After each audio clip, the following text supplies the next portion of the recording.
And Shaq has the ball. He's off to a great start here early in the year. His backdoor pass to Stoudemire. And Amare Stoudemire dunks it home. He had 42 in this building a year ago. Well, he's just so strong because it looked as though Murphy had him guarded. And I think, frankly, Jeff Foster did a good job. If you get Shaq to take that job, that's where Stoudemire is much more effective. That's what Dan Burke was talking about earlier. Because he can make that jump shot, you have a tendency now to close on him, and he's showing the ability to put the ball on the floor, becoming a complete player, and he's a terrific foul shooter. And Quinn, you really have to admire him because 4 years ago he averaged 26 points and 9 rebounds and then had a terrible knee injury, and he has come back the last 2 years averaging 20 points, and last year second team All-NBA, 25 points, 9 rebounds. He is just the load. He is so active offensively. And I think the one thing that they were looking forward to, the Suns, was Shaquille O'Neal's ability to keep some of the pressure off of Amare Stoudemire. Oh, good play. And Stoudemire called for the foul. Well, how about the pass? New Jersey Nets Saturday night here at Conseco Fieldhouse. Tip off at 7 o'clock.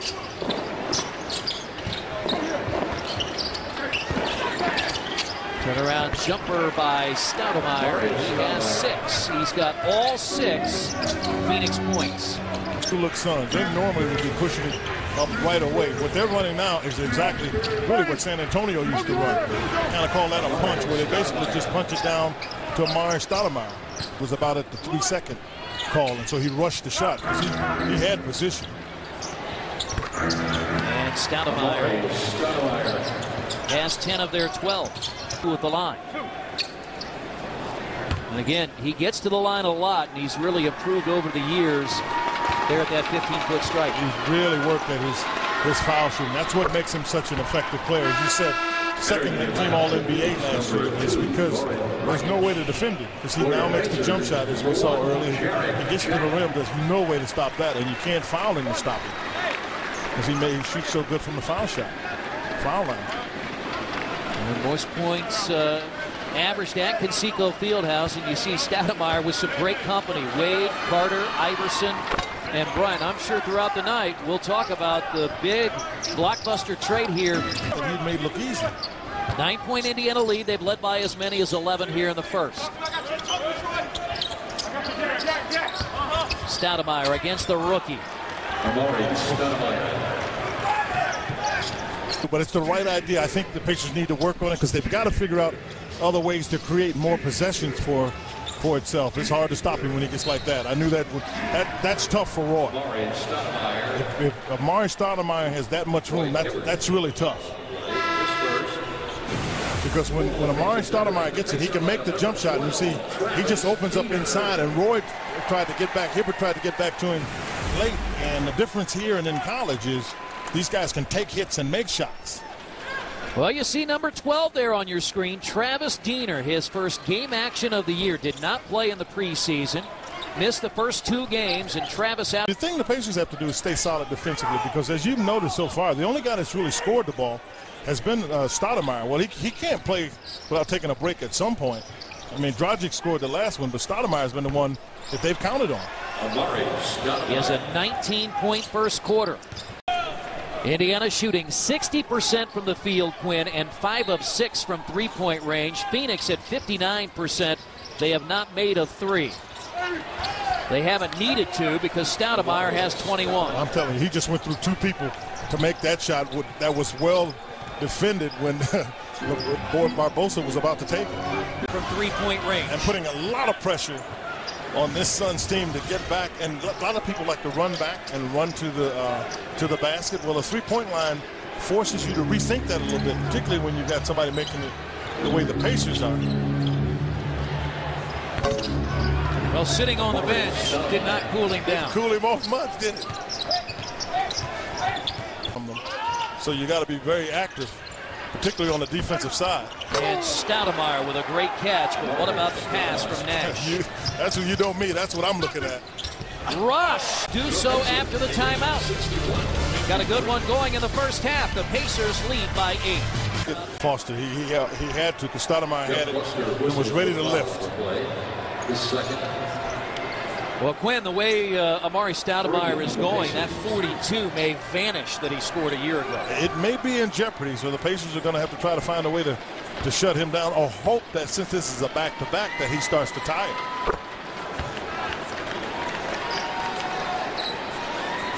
6 of 6 at the free throw line, Stoudemire.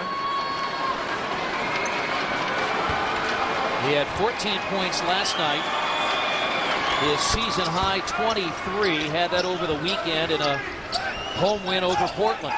In the last 4 years, and the only other teams to do that, Detroit, San Antonio, and Dallas. Stoudemire in the lane. Oh my goodness. Not only in the lane, he's in the rim. Pacers have got to close the lane down. Tonight's MoneyGram power move of the game. He's got plenty of power. Stoudemire throws it down. I'm telling you, everybody just kind of clears the way because of that power coming through. One of the officials as well, but I have to tell you, it looked like Grant Hill actually got his hand on the ball, and it might not have been a foul. Hill challenged by Daniel. Shot clock down to 4. Hill cut off, 2 to shoot. And Stoudemire has 31. Got to find, Pacers got to find to shut him off. All-star. First team 2 years ago, second team last year. Indiana turns it over. Bad pass, Nash.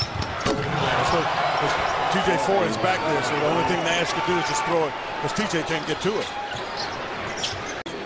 Is what do you do against Stoudemire? Because tonight he has shown he can hit that mid-range jumper. Do you play off of him, or do you want him to shoot that shot? Because as he takes it to the basket, it's either a dunk or free throws. You're in a pickle because he's that good now. That's why he made all-league second team. Because if you back off of him, he can make the shot and he can put the ball on the floor. Because when he first came in the league, he could just put the ball in the basket when he was around the basket. He's really developed into a basketball player. An individual type game where he has the ball a lot and meld his game into what Detroit is a little bit more precise. I think on the other side, you look at Denver, they now have somebody that can deliver the ball to Carmelo Anthony in position to score, where Carmelo Anthony doesn't have to feel like he has to score with it every time he touches it, because otherwise he'd been out there with Allen Iverson, and that's just too difficult a situation. But if you go into the old financial side, I think at the end of the day, you might say 4-point Pacers lead. We're more than halfway through the third quarter. That's a tough play for Roy Hibbert, because now Roy's got a point lead. Diao. Stoudemire. Oh, my goodness. I mean, he dunked that from behind the backboard. Yeah, because I thought he was about to be out of bounds. And Shaquille O'Neal start the fourth quarter on the bench. Nice. 43 now for Stoudemire. And Steve Nash, that timeout was something that I think that Phoenix really needed for what they were trying to do. The Pacers didn't want, because all they did was make him fresh. I mean, they run that on that elbow. As you look at the basket, it's the right elbow.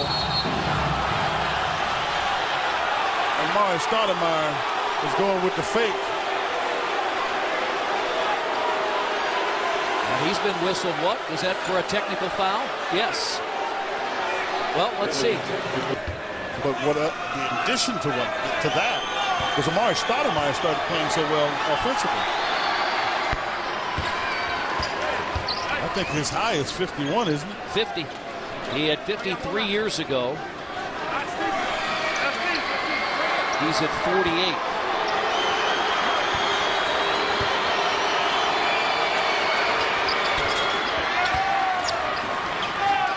And is perfect at the free throw line, 13 of 13. 49 points and 11 rebounds.